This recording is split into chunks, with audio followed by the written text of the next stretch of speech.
I mean, look at how they lied about the biggest story, the Kyle Rittenhouse story, right?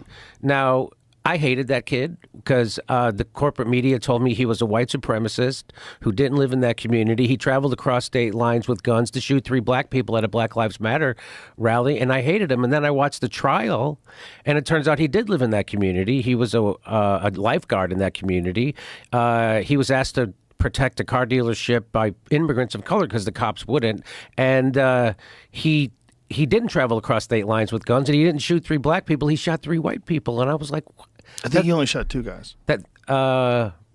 Maybe you're Wasn't right. it? Maybe. Well, he killed 1. He definitely did he shoot 3, and then he shot the other guy through the arm. Through the arm. Yeah. And they're all 3 criminals. That's another part they leave out. They're all 3 criminals, terrible people. This is the thing about riots, right? When riots are too much like a war.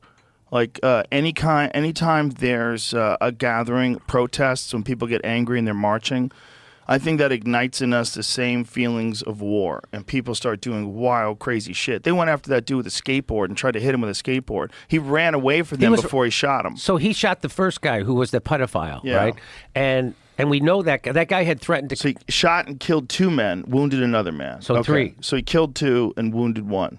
So the first guy he shot had threatened to kill him all day long, and we know that he attacked him because his fingerprints are on the gun barrel. It even says it right there in Wikipedia. Stop, go back. Yeah, grab the barrel of his rifle. There it is. But it says, look at this. Race was a major theme in the U.S. media commentary, although Rittenhouse and those he shot were white. White. Isn't that wild? Yes. Most people didn't know, including people that met Kyle Rittenhouse. Like David Lucas, the stand-up comedian, he knows Kyle Rittenhouse. He brought Kyle Rittenhouse to the mothership.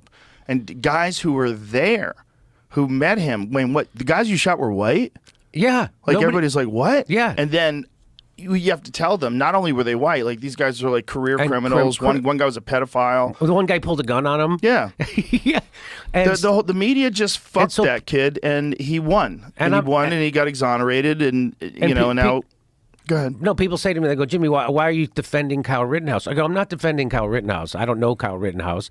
I'm defending the truth. And why aren't you pissed off that the corporate media lied about a 16-year-old kid to divide the country? Because that's what that was about. Yeah, and you're just going to polarize that kid even more. I mean, that kid's going to lean so far right now. Of course. Of course. They're the only people that stood by him, and everybody else lied about him. The media lied about him. And so many people had this. So there's surface narratives, right?